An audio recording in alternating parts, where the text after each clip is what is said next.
Miditra amin'ny fizarana fahatelo amin'ny fizarana mitohy iarahantsika mivahiny lehilahy voalohany antsika eto amin'ny pejy zava-manahirany vehivavy zany hoe mbola miaraka amin'ny pastora Barson ihany isika aumônier amin'ny hôpitaly aty Amerika izy araka ny efa nazavainy tamin'ny video voalohany dia hoe diplaomana master en théologie aty Amerika no ahafahana manao ny asan'ny aumônier ka na dia nanao doctorat zany hoe nanao PhD momba ny resaka counseling sy ny pastoral care aza izy dia maharesy lahatra anazy hitany hoe maneho kokoa ny maha izy azy sy ny vocation-ny ilay asa maha aumônier azy dia ahitany fifaliana sy tohizany mandraka ankehitriny dia ao anatin'izay expérience sy fikarohana ambony akademika nataon'izay koa no isaorantsika azy mandrakariva ny izarahany eto amin'ny pejy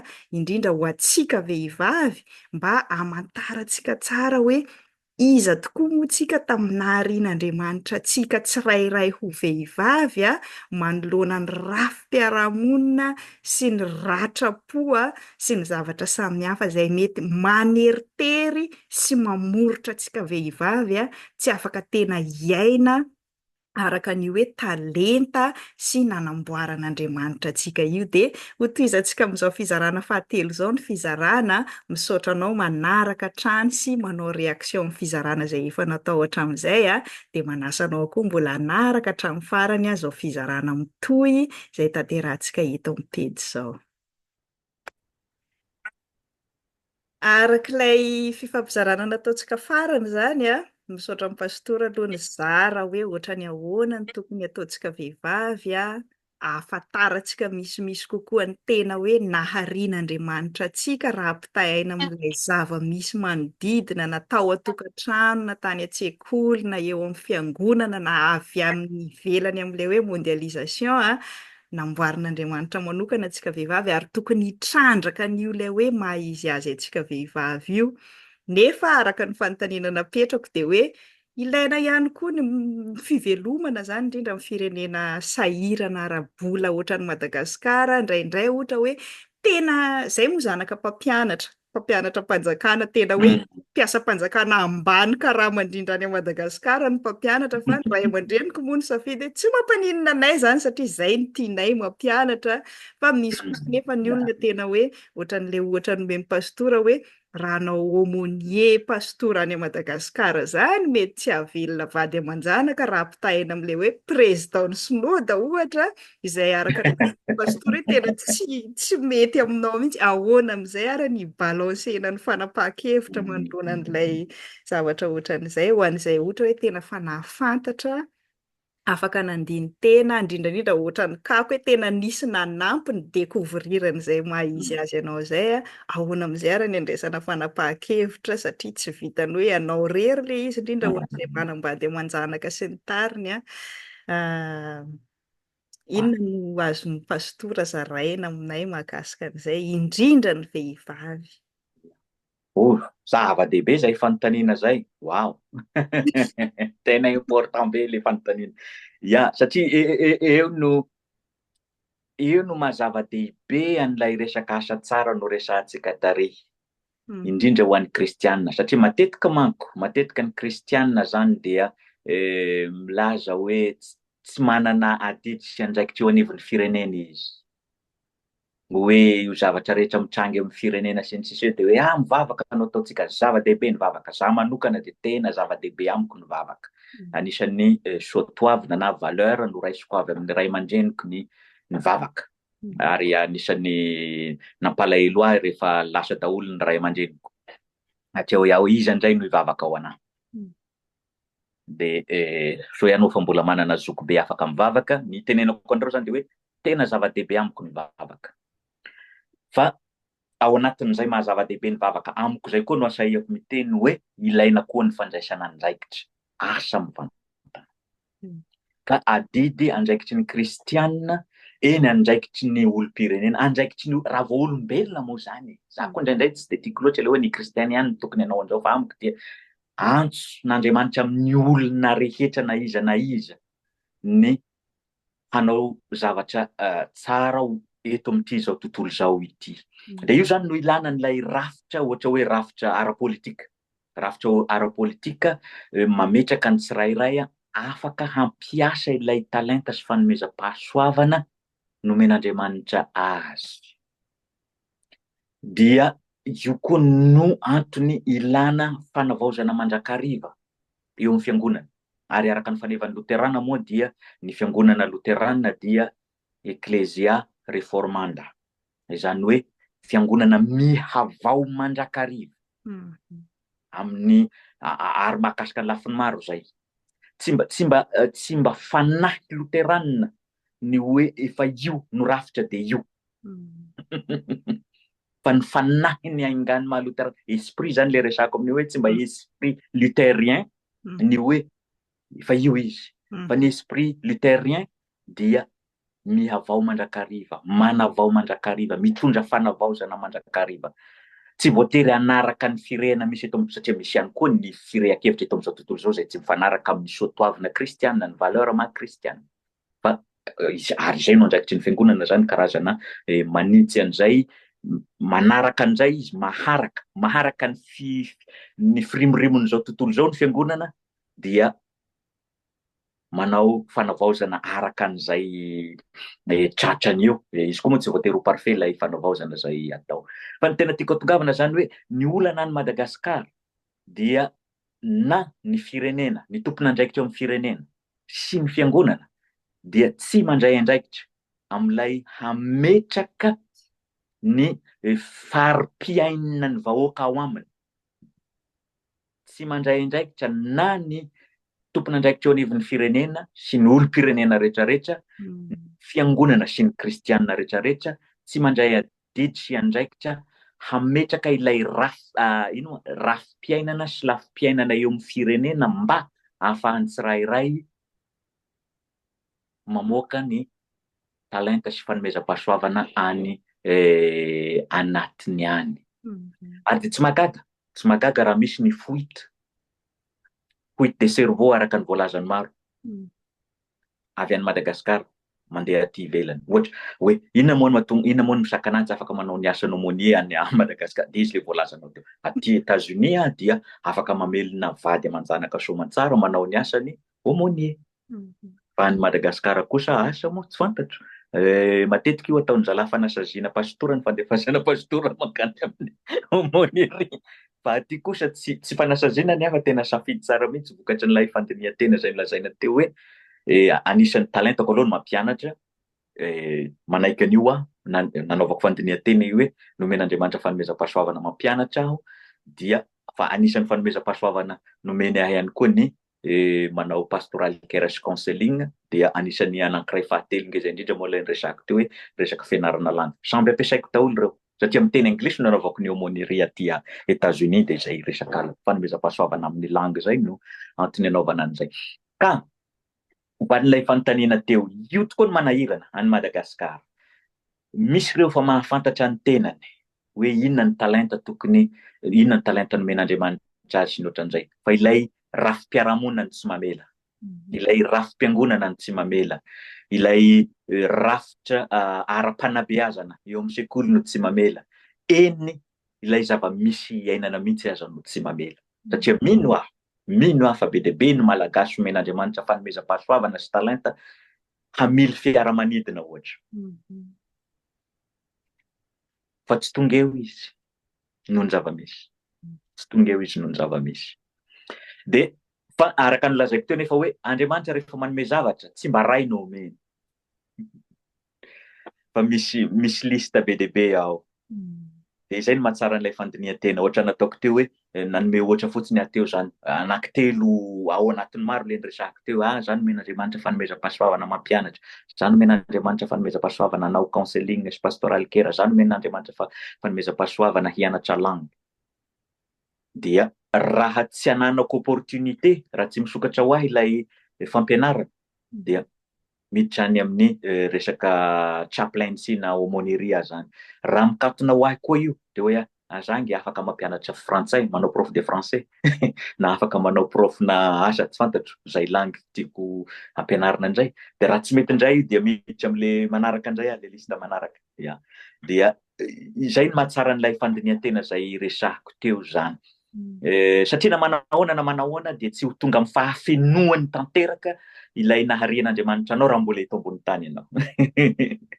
Fa zany hoe mba efa hitanao taratra zany le izy, hita taratra eo amin'ny fiarahamonina hoe ay Brunankaya izao no fanomezam-pahasoavana nomen'Andriamanitra azy, zao ny talenta nomen'Andriamanitra azy, zao no feo tian'Andriamanitra hoentiny eto amin'izao tontolo zao. Hita taratra zay zavatra zay. Fa tsy ho feno amin'ny fahafenoany io, satria raha izay manko dia tsy lasa tsy manantena ny fitsanganany tena maty sy ny fahafenoana rahatry zay indray tsika, satria amin'izay tsika vao feno araka ny voalazan'ny Paoly hoe rehefa tonga eo dia feno amin'ny fahafenoany tanteraka ny zavatra rehetrarehetra. Ka mampirisika ny vehivavy zany aho ao Madagasikara, ataovy ilay fandinihan-tena, fantaro zay naharian'Andriamanitra anao, fantaro ireo talenta sy fanomezam-pahasoavana tian'Andriamanitra ho zarainao eto amin'izao tontolo zao. De rehefa hitanao tsy mety ilay tena top, tena voalohany de midira am'le manaraka, fa na ny fanatanterahana an'ireo aza dia efa mitondra n'ilay fanafahana sy fahafahana zay entiny fanahy entin'Andriamanitra eo amin'ny fiainany tsirairay. Ary de tsy maintsy misy foana moa ny very am'ireo, izay le mahampanota zay.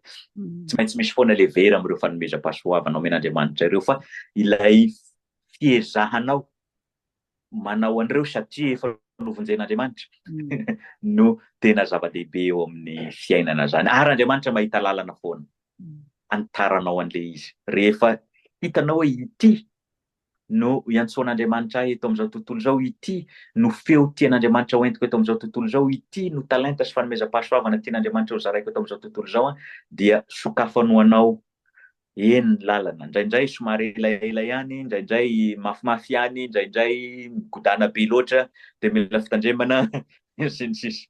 Ireo rehetrarehetra ireo zany mila inona moa ty, anaovana réflexion na anaovana fandinihan-tena daholo mba ho tonga amin'izay fahatanterahany. Dia azo atao ihany koa, za manokana zany, satria za manko zao miasa ty ivelany aho, nilaozako zany ny fampianarana atao amin'ny sekoly ambony loterana momba ny teolojia na ny salta, de lasa manao asana chaplain na aumônier aty États-Unis aho. Dia ao anatin'izay ny finoana hoe Andriamanitra maniraka ahy eto amin'izao tontolo zao. Tafiditra ao anatin'ilay resaka fanomezam-pahasoavana momba ny langue io, hoe inona moa no antony nanomezan'Andriamanitra anahy an'io. Dia hoe aho hoe ay, ity zany le toriteny fampianarana nataoko tany Akaramalaza hoe mandehanana amin'izao tontolo zao ianareo, ka izah izy ity no nalefany voalohany. Zany vazabaza ho an'ny olona mba handeha ka izah no alefany. Dia izay fandinihan-tena, be dia be ny manontany anao inona nahatonga anao nanao an'io, tsy de fanamarinan-tenany amin'izay no antony lazaiko eto zany, fa vokatry n'ilay réflexion natao hoe za kay no antefany voalohany, za no manatanteraka azy voalohany, ary mifanaraka tsara amin'ilay fanomezam-pahasoavana zay nomen'Andriamanitra. Ka dia ampirisiko amin'izay lafin'izay zany ny vehivavy any Madagasikara. Dia indrindra ilay fampaherezana nataoko teo hoe rehefa hitanao ilay feonao na ilay fanomezam-pahasoavanao na ny antony naharian'Andriamanitra anao ka ampiasainao, dia eo Andriamanitra mampitombo azy, tsy ampoizinao akory azy. Raha ray no anomboanao azy dia ampitomboiny arivo ampitomboiny ray tapitisa, dia tsy fantatsony hoe ahoana ny fampitomboana azy, satria hainy loatra zay zavatra zay. Fa ilay mipetraka fotsiny eo mangina fotsiny zany iny tsy tsy d'accord amin'izay fanginana fotsiny zay aza.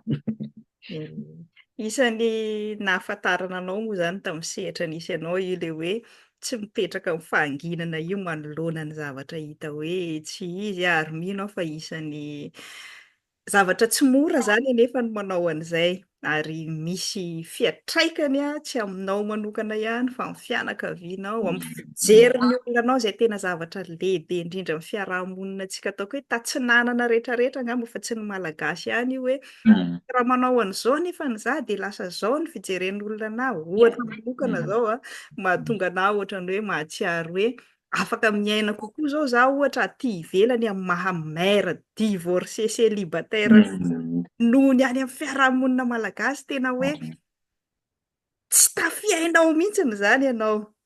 Betsaka ny vehivavy malagasy maro tratra ny zavatra ohatran'izay hoe efa hitany zao ohatra hoe tsy mety aminy mihitsy le zavatra tsy maintsy iainany. Iainany, Tery be koa nefa le pression misy eo amin'ny fiarahamonina ary tsy ny vehivavy rehetrarehetra no mahita lalana afaka handositra hiala amin'izany pression zany. Inona indray ary no hoe mba sosokevitra fampaherezana atolotra ao ana vehivavy tafalatsaka ao anatin'izay situation sarotra zay. Tena marina eo. Misy tokoa ny toe-java-misy tena manaimpotra anao le izy, tena sempotra ianao ao anatiny ao nefa ianao tsy afaka miala, tsy afaka mandao. Dia eo no tsy maintsy manao safidy zany ianao, ohatrany hoe le nataonao zao, ohatra hoe araka ny tenenao teo hoe mère célibataire, mère divorcée célibataire. Nisy safidy natao tao, safidy tsy mora. Safidy tsy mora le izy, ary safidy melohin'ny fiarahamonina araka ny voalaza teo. Dia miverina am'le voalazako tary aloha hoe tsy izay marina eo amin'ny fiarahamonina dia marina eo anatrehan'Andriamanitra koa. Satria misy fampangaroana an'ireo daholo manko ny eo amin'ny fiarahamonina malagasy, indrindra ny kristianina malagasy zany dia mametraka ny hoe raha vao izay marina, ina moa zany hoe ny tenin'ny ray aman-dreny tsy maintsy marina. Izay midika fa hoe ny ray aman-dreny ange solon'Andriamanitra eto ambonin'ny tany dia ninona resahan'ny ray aman-dreny, ninona tenen'ny ray aman-dreny dia marina zay. Ny ao ambadika izay dia hoe marina eo anatrehan'Andriamanitra koa zay. Marina eo anatrehan'ny fiarahamonina zay, fa tsy voatery ho marina eo anatrehan'Andriamanitra. Ny marina eo anatrehan'ny fiarahamonina tsy voatery ho marina eo anatrehan'Andriamanitra. Ny diso eo anatrehan'ny fiarahamonina tsy voatery ho diso eo anatrehan'Andriamanitra. Fa misy olona marina eo anatrehan'ny fiarahamonina fa diso eo anatrehan'Andriamanitra. Fa misy kosa olona diso eo anatrehan'ny fiarahamonina fa marina eo anatrehan'Andriamanitra. Ary tena misy olona marina eo anatrehan'ny fiarahamonina no sady marina eo anatrehan'Andriamanitra. Misy ao anaty baiboly daholo zany. Noa ohatra dia olona marina teo anatrehan'ny fiarahamonina no olona marina teo anatrehan'Andriamanitra. Fa ilay fariseo nivavaka tao amin'ny tempoly dia marina teo anatrehan'ny fiarahamonina fa diso teo anatrehan'Andriamanitra. Ilay mpamory hetra nivavaka tao amin'ny tempoly dia diso teo anatrehan'ny fiarahamonina fa marina teo anatrehan'Andriamanitra. Fa misy koa ny olona sady diso eo anatrehan'ny fiarahamonina, iny no tena voamafy. Sady diso eo anatrehan'ny fiarahamonina no diso eo anatrehan'Andriamanitra. Anankiray tamin'izay ilay jiolahy bebaka. Na izy tena nahatsapa hoe tsy mety ange nataontsika, izany hoe diso teo anatrehan'ny fiarahamonina izy. Dia hoy izy nifona teo amin'Jesosy izy. Jesosy tsy niteny hoe tsy diso nataonao. Fa anio namela heloka anazy Jesosy. Sady diso teo anatrehan'ny fiarahamonina izy no diso teo anatrehan'Andriamanitra amin'ny zavatra nataony. Misy ireo. Dia anjaranao ny misafidy zany. Anjara ny misafidy hoe teo marina eo anatrehan'ny fiarahamonina ianao kanefa diso eo anatrehan'Andriamanitra. Aiza amin'ireo no tianao kokoa? Samy marary marary ny diso eo anatrehan'Andriamanitra na dia marina eo anatrehan'ny fiarahamonina. Dia marary koa ny diso eo anatrehan'ny fiarahamonina nefa marina eo anatrehan'Andriamanitra. Mbola marary koa io. Mbola marary koa io. Fa ny anankiray misy fanantenana. Ny anankiray misy fanantenana. Ny diso eo anatrehan'Andriamanitra fa marina eo anatrehan'ny fiarahamonina dia voafatotry ny fiarahamonina tanteraka ianao izay tian'ny fiarahamonina ataonao no ataonao. Izany hoe afaka mimanipule anao zany ny fiarahamonina amin'izay tiany ataonao. Dia ao ianao voafatotra. Fa ilay diso eo anatrehan'ny fiarahamonina ianao fa marina eo anatrehan'Andriamanitra kosa dia tsy kontrolen'ny fiarahamonina ianao. Tiako manamafy hoe le resaka zavatra tsy mety, tsy araka ny sitrapon'Andriamanitra sy ny sisa no resahana eto. Fa tsy io zavatra rehetrarehetra io dia hodisoina daholo eo anatrehan'ny fiarahamonina. Misy ihany koa ny zavatra ataon'ny fiarahamonina tsara ka. Fa misy ny zavatra ataon'ny fiarahamonina mamatotra dia izay zavatra izay no mila dinihina tsara. Fa mitondra fanafahana nefa matetina iza moa re no nilaza an'izay hoe misy ange olona any am-ponjy izy fa mahita fiadanana. Misy olona zany hoe aratsy ny fiarahamonina sy ny ohatran'izay fa afaka mahita fiadanana ianao no ilay fahamarinana omen'Andriamanitra anao, no ilay connexion anananao amin'Andriamanitra. Mety fonja Dia ivelany angamba zay fa tsy fonja any Madagasikara loatra. marina koa io. Marina koa zay aloha. Ya, ya. Zay indray tsy nieritreretiko. Ya, ny tiako hatongavana moa dia hoe ilay fampirisiana hoe ao anatin'ny situation araka ny voalaza teo zany dia afaka manao safidy ianao hoe aiza no handray an'ilay fiadanam-po. Avy amin'ny fiarahamonina ve sa avy amin'Andriamanitra? Ya. Fa ny tsara manko dia samby andraisanao fiadanam-po reo, zay zany no idéal. Zay no tena hoe fenitra tokony ho alaina tahaka hoe mahazo fiadanam-po avy amin'Andriamanitra ianao no mahazo fiadanam-po koa avy amin'ny fiarahamonina, avy amin'ny tokantrano misy anao aza. Fiadanam-po avy ao amin'ny tokantrano, fiadanam-po any am-pianarana, fiadanam-po any am-piangonana, fiadanam-po eo amin'ny fiarahamonina, zay. Fa indraindray ireo na ny ao an-tokantrano, na ny any am-pianarana, na ny any am-piangonana, na ny eo amin'ny fiarahamonina, na ny eto amin'izao tontolo izao tsisy idirana mihitsy. Fa tsy fiadanam-po no entiny faratra-po, dia makany amin'Andriamanitra zany ianao am'izay fotoana izay, maneho ny maha izy azy ianao, mamoaka an'ilay voix prophétique. Satria tsy mora nahazo ny mpaminany ankeny enjehina ny mpaminany fa dia miteny izy. Zany hoe mirona makany amin'Andriamanitra zany izy fa tsy mirona makany amin'ny fiarahamonina, dia mila miteny ny mpaminany amin'izay fotoana izay. Ka zany hoe ny afatra tiako ampitaina angamba raha tena hoe dinihina amin'izay karazana argument ataoko izay dia hoe misafidiana ny voix prophétique, misafidiana ny feon'ny mpaminany. Saotra tompoko. Isan'ny fanontaniana tena hoe ataoko hoe fototra ny omanantsika anaovana fampizarana teto amin'ny pejy moa zany ilay fianarana PhD izay nataonao mahakasika ny resaka fitezam-panahy angamba ny fandekanana azy amin'ny teny malagasy, fa rehefa tafiditra amin'ny sehatra akademika moa misy karazany marobe, misy hoe pastoral counseling, pastoral care, caring ministry, biblical counseling sy ny tariny afaka manome anay fanazavana misimisy kokoa momba an'izay ve ianao ary indrindrandrindra aiza amin'ireo no tokony hoe azontsika hanampiana ny vehivavy miatrika zava-manahirana samihafa izay manaraka antsika? Ya. Araka izay voalazanao zay dia misy karazany maro tokoa izy io. Mbola miverina ary amin'ilay resaka hoe ilaina ange ny fahaizana manavaka zavatra. Rehefa misy zavatra eo zany dia mila manao discernement, mila mandinika sy ny ohatran'izay zany hoe inona amin'ireo no izy. Miaino ilay fanontaniana aho zany dia tsara angamba ho iaho raha atomboko any amin'ilay hoe le resaka fironana eo amin'ny resaka teolojia no iaingako. Zany hoe ilay fironana hoe misy ny antsoina hoe conservateur dia misy ny antsoina hoe libéral. Dia misy amin'izay ny eo anelanelany tahaka ahy. Misy ny fironana conservateur izay manindry amin'ny resaka pastoral care sy counseling ankapobeny zany no resahako eto, amin'izay contexte zay no resahako eto. No resahako an'ilay resaka hoe fironana conservateur sy libéral fa azo resahana amin'ny zavatra be dia be io, filozofia, teolojia amin'ny ankapobeny sy ny sisa, fa eo amin'ny pastoral care sy counseling zany no resahako azy. Misy zany ireo ny fironana conservateur dia manindry ny hoe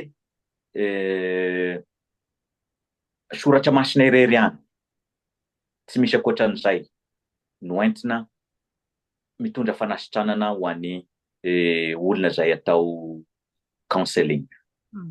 Dia amin'izay fomba fijery izay zany dia vavaka sy sakramenta no fototra iaingan'ny zareo.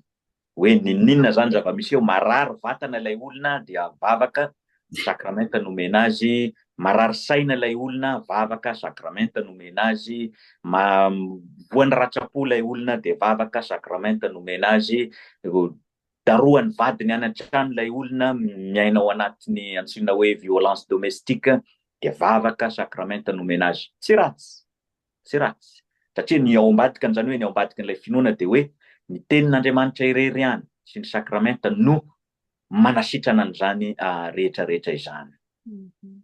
Dia ho ahy manokana nefa ny kritikako amin'izay lafin'izay zany dia hoe fanomezana avy amin'Andriamanitra ihany koa ny psikoloζia, tahaka ny fanomezana avy amin'Andriamanitra ny medicine, ka mahatonga antsika mihinana fanafody, ny paracetamol, ny aspirine sy ny antibiotika maro samihafa, ny fanaovana sérum any amin'ny hôpitaly.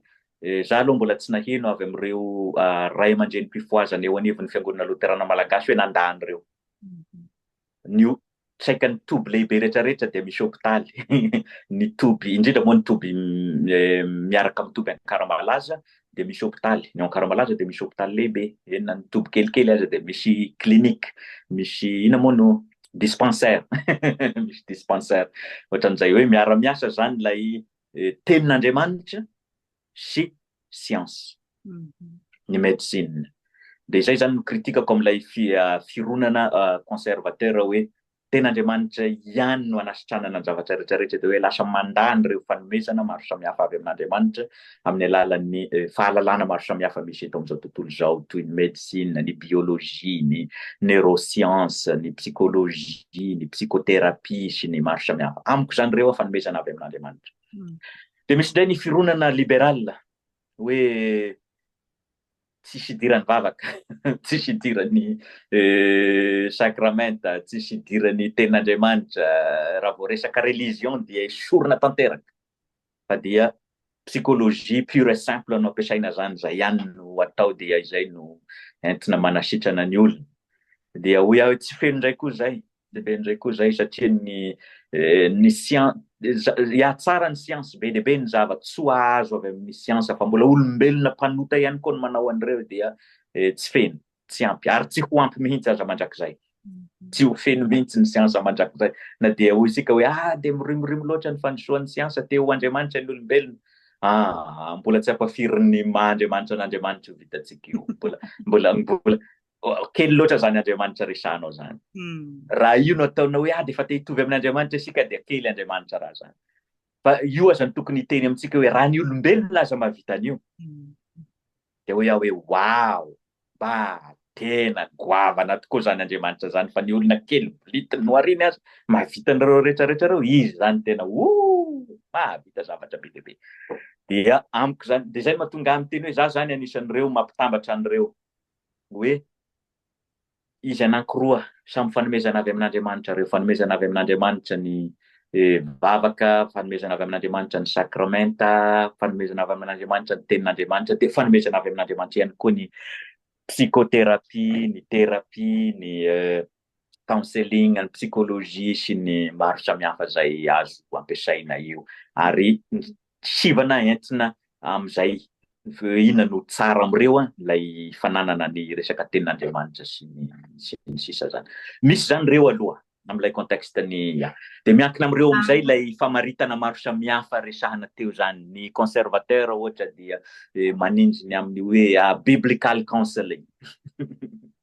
Hoe amina resaka baiboly ihany. Dia ny misy ny manao Christian counseling, dia misy ny manao hoe pastoral counseling, dia misy ny azany any sasany hoe spiritual counseling, satria ilay pastoral koa dia mbola mirona kokoa makany amin'ilay hoe pastora ny manao anazy sy ny ohatran'izany. Dia misy anefa ny manao tsy voatery pastora ihany no manao anazy, fa rehefa olona trained, nahazo an'ilay training, nahazo an'ilay formation dia afaka manao anazy. Dia izay no anton'ireo terminologie maro samihafa zay misy. Fa ny ho anahy manokana zany ny fanavahana atao, satria nanao PhD momba an'ilay izy moa zany, dia mba manam-pahefana ihany koa maneho ny hevitro. Dia mety tsy hitovy amiko ny hafa, fa izay ny vocation maha PhD. Vocation maha PhD ny hoe maneho hevitra ianao, hevitra ao manokana. Mety tsy hitovizanao amin'ny hafa, nefa mety hitovizany ihany koa sy ny ohatran'izay. Dia ny fanavahana ataoko zany amin'ilay hoe pastoral care sy ny pastoral counseling dia miainga avy amin'ilay ina moa varavarankelin'ny Johari window. Hoe tsy fantatro moa na hoazavaiko ilay izy ho an'ny mpiaino antsika zany hoe misy cadre anankefatra. Dia ny cadre voalohany hoe izay fantatro momba ny tenako sady fantatry ny hafa, na hitako momba ny tenako hita ny hafa. Io ny cadre voalohany. Dia ny cadre faharoa, hitako sy fantatro momba ny tenako fa tsy hita ny hafa no sady tsy fantatry ny hafa.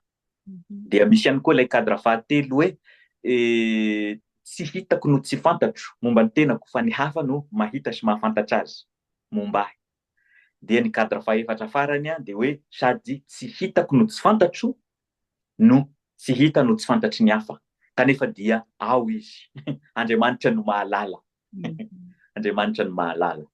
Dia ny pastoral care zany dia amin'ilay cadre voalohany izy no miasa hoe sady fantatry ny hafa no fantatro ny momba ahy.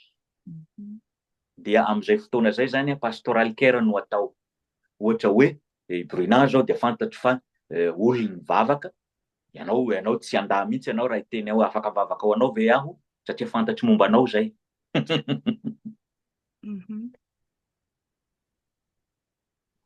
Eza raiko ihany ho an'izay mbola tsy nahita mihitsy an'ilay dia io le izy io. Dia manao pastoral care zany aho amin'izay fotoana zay raha zavatra fantatrao sy fantatro no ifampiresahantsika, ifandoroana hevitra. Fampaherezana zany no atao anatin'izay sy nohatran'izay. Ary dia matetika izay no ataon'ny pastora zany, manao pastoral care izy satria izay fantany momba n'ilay kristiana ary fantatry ilay kristiana momba ny tenany ihany koa no eo zareo zany no manao an'ilay conversation.